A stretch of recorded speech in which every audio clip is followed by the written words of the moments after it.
All right. So, my North Node is in Scorpio. We're going to talk about North Node and Scorpio in this live.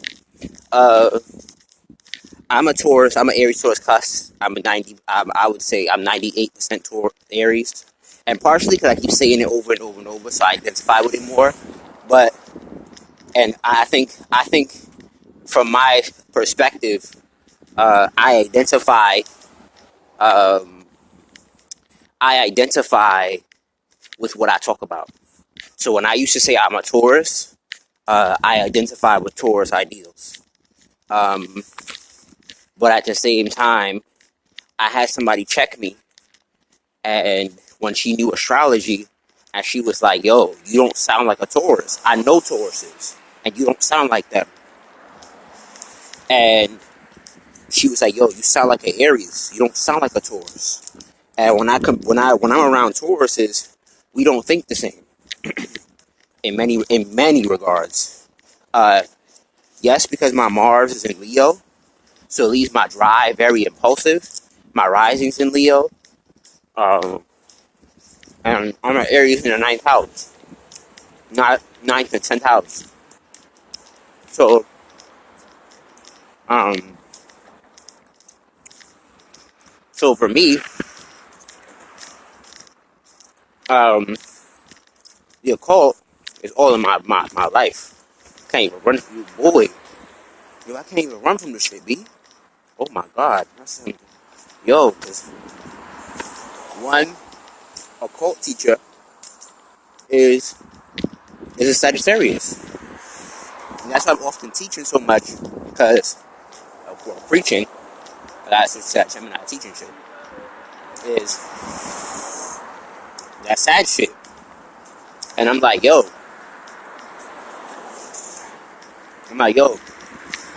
I'm driven, like, everything is about ambition for me, beside my Capricorn and Moon in the 6th house. So everything's about work, ambition. I'm really developing myself as a workaholic. And I'm coming through this, as I teach, I learn, so I'm coming through to the thorough acceptance of my occult-like nature. And I've come to the acceptance of my dominating nature. And my obsession with not just sex, but sex as far as sexual energy. Because Aries is very sexual. Scorpio is very sensual, I would say. So those parts of me that are so sexual driven, and because when I research this by seeing when Pisces is in the 8th house, ruled by Saturn, because that's where mine is, and Saturn on the Pisces in the 8th house, it uh, suppresses sex. So that's why I chose it, and it clicked in my brain. And he said, "Yo, they're the type to keep their virginity to marriage," and that's what I'm actually highly considering. And because Saturn teaches wisdom, and my spirit even told me, "You are the wisest of men because you keep the thing that is most sacred to the man to himself, which is his lingam, his sexual energy. And if you were to master that 360, you'd become unstoppable. You'd become a force to be reckoned with. And you have more focus than anybody else because you're not. And I had to say this the other night. You're not seeking outside of yourself for the answer in that regard. And a lot of men fail because they seek outside themselves for this answer. So, as they seek outside themselves for this answer, especially in women, they seek the feminine in the physical representation of the feminine, not knowing the man is masculine and feminine. So the greatest way to master the feminine is in the gym, because when you're pushing your limits, and I'm not talking from philosophy, I'm talking from experience. When you, damn, it's so warm. I love Atlanta. Oh my God, woo, love this shit. Anyway, the greatest way to master the feminine is in the gym. Because when you in the gym and you pushing your body to a limit, you do push the masculine because it isn't ideal, but you do also push the feminine of sex, of power, of complete command. Like, I'll never forget, I've been under heavy ass weight, what I consider to be heavyweight, multiple times, and I could tell my body, the subconscious mind, do what I say. You do as I say, and you gonna push his weight. And you're telling your body no to giving up, no to resistance, no to failure, and you don't stop until you fail. I mean, you when I say you fail, I mean you can't push no more. And it was becoming an obsession. And as I go back to the gym now, that obsession, because my Virgos and Chiron will help me heal, going to the gym, take care of my body, and make it a non-negotiable to take care of my health. And when you're a Scorpio or even Virgo, you must find positive obsession. And the Scorpio is about desire, not necessarily material, but desire. So if they desire, Scorpio is more into experience. Because desire brings experience, not necessarily just materials, but desire brings experience. So when you are in the Scorpio, yes, they use sex. Like, I see a lot of Scorpio women using sex as a sexual energy. Like, even my partner was a Scorpio who manages my marketing pages, and he uses a lot of his sexual energy to attract people. I don't do that that way. That's not my audience. My audience is the people who want to learn. My audience is the people who want to grow. My audience is the people who want to be inspired, who are daring entrepreneurs. That was fucking weird. Who are daring entrepreneurs who want to dominate their business. And I came to this thorough understanding that, wow, really? Sick of that shit. But even with this Scorpio shit, it makes me in the spirit. So I'm learning that I have spiritual, like, clear scent or spiritual sensing. So when I get close enough, especially to because my Scorpio is in the 4th house. So when I get close enough to a female, I could smell their scent everywhere. So a woman just passed by me, and she smells like my friend that I'm always around. I'm like, oh my God, go away. But anyway, as I pass by her house and shit. But, yeah, that's that Scorpio Taurus shit. Makes my life. Damn. Can't hide from my spiritual shit. But anyway, knowing your power, knowing your positive obsession. Like, for instance, one of my positive obsessions I have to develop is the cultivation of learning. And learning how I learn to learn, because I can no longer, at 23, make the excuse that my parents didn't teach me. I can't do it no more. I can't make the excuse that they didn't teach me nothing, because I was resurrected in this time in an age where I don't have to wait for my parents. I don't have to do any of that. I literally picked up a cell phone and started making money without my parents' help. And I can no longer make the excuse about what my external circumstances when your cell phone is a living, breathing computer. And all you need to do is build the right relationships, and you're locked in. You feel me? And what time is it? And huh, and I'm coming to the thorough understanding that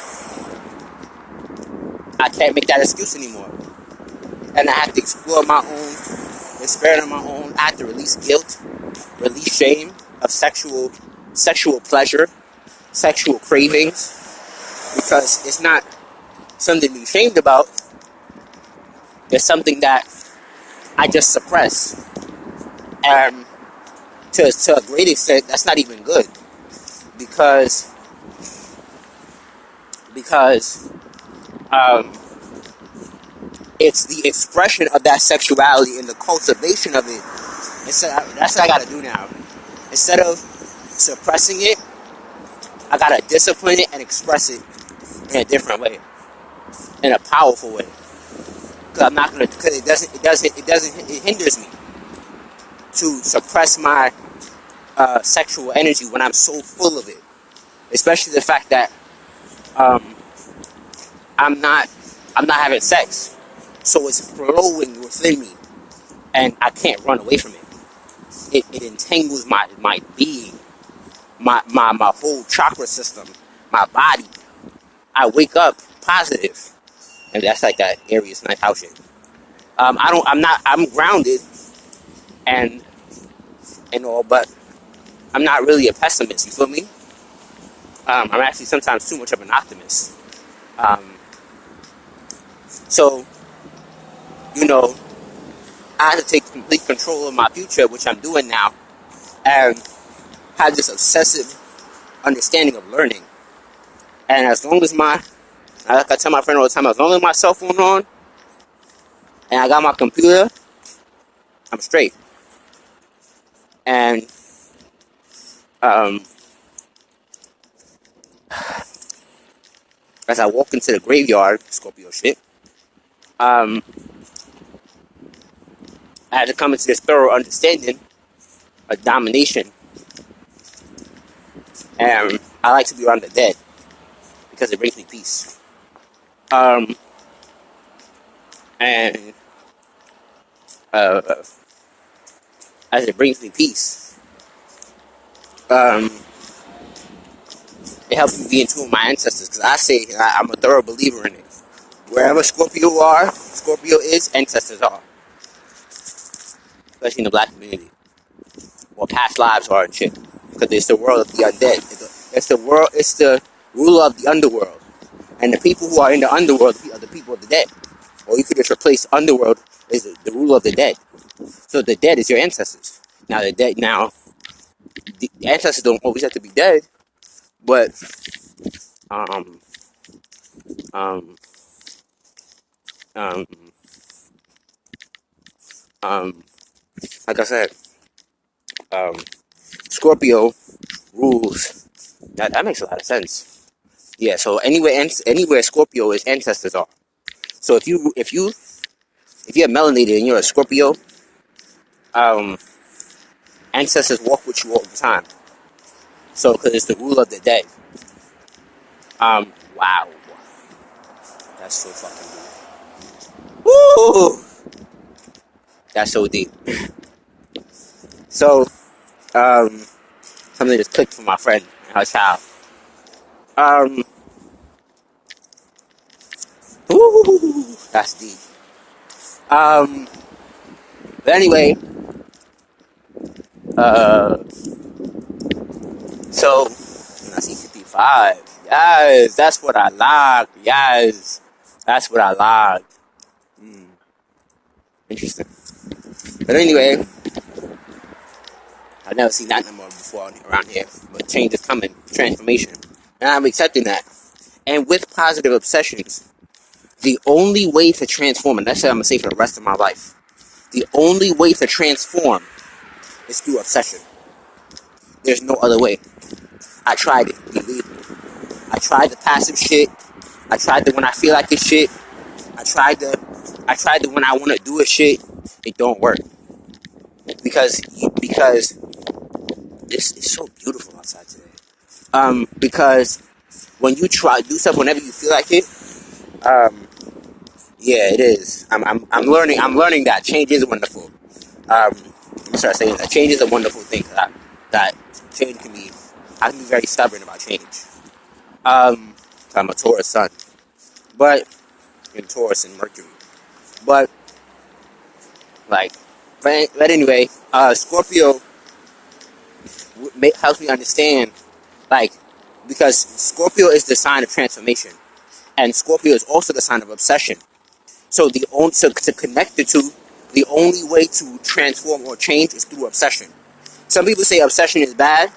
Whenever you study top performers, they find the thing they're obsessed about, and that's all they do. That's all they think about. That's all they talk about. That's all they feel about. They probably don't even, and more importantly, they wrap their life around their obsession, not the opposite way around. And that's what I'm doing. I'm wrapping my life around my obsession. And if it don't fit my obsession, I don't fuck with it. Period. I don't fuck with it. I don't give a fuck about it. I don't care about it. Man, that means everything in my life. Women, my friends, my everything. Everything is surrounded around my obsession. And if it's not about my obsession, I don't give a fuck about it. To be real frank. So to really change your life, you have to be obsessive. You have to be. It's not, and I'm learning this now. It's not optional. Being obsessive is not optional. It is not optional. Because when you do that tour shit, that can be lackadaisical and lazy and don't want to do nothing. Not the tours. These are just the negative tours. But that pleasure shit is not a negative, but just there's a time and place for everything. You know what I'm saying? Like, the churches are here because of the obsession of these figures of Jesus and all this other shit. Religion is alive because of obsession. They obsessively force it down our throats. They don't do it when they feel like it. They obsessively push it down our throats until it becomes systematic. So it is the only way. You really, nigga? So, like I said, obsession is the way, man. Find your positive obsession and go after that shit. It is the only way, believe me. I tried it, my nigga. I tried it. That's a fact. That's a fact. By any means necessary. And that last part, by any means necessary. That's the last part that I'm grasping with my goals, by any means necessary. Now I feel like a moral code, but saturated, but by any means necessary. I see an 8. Yeah, it's just my lock. By any means necessary. That means being for me. What I would think about that meaning being flexible. You know what I'm saying? Sometimes I'm a little too rigid. You know what I'm saying? I like shit my way, and that's it, or a certain way. And that's not always how the universe works. You know what I'm saying? The universe might make you want to diversify so you can reach your goal another way. But anyway, so you learn the skill set, etc. Well, like I said, positive obsession, yo, is the only way. And that's it, man. So I'm learning. The reason why I say obsession is the only way, because you will be obsessed about something one way or another. I promise you. Because of the law, because let me move. That's so deep. Because of the law of polarity. Either your life is gonna be positively obsessive or negatively obsessive. It is the law of polarity. Either it's gonna be one way or the other. There's no in between. Period. And that doesn't mean you're gonna be perfect, but you're either gonna be positively obsessive for the most part or negatively obsessive. You feel me? And when you're positively obsessed about one area, it's not It's not too difficult to transfer it over to different areas of life if you're willing to do that. If you're not willing to do that, that's where you get it fucked up at. And that's what I'm learning as well. That's kind of challenging sometimes to transfer it over to different areas of life. But when you're willing to say, you know, fuck, I'm gonna commit. Fuck it. You do it. Feel what I'm saying? Like for me, I know what to do to make six figures. I just don't be doing it. I'm over that shit now because I can't run from it no more. I ain't got nobody who gonna save me, pay my bills, none of that. It's not really a choice. Obsession is the way. So that's my little rant about obsession or aka Scorpio shit. Really Scorpio / Virgo, but really Scorpio. Obsessive shit. And like I said, law of polarity. Either you gonna be obsessed one way or another. And the wild part about it is if you don't consciously control what you obsessed about, life is gonna find its way to put you in a position to be obsessed about something. That'd be drugs, whatever. And yes, that's due to the environment, books, reading, whatever. But man, obsession is the only way.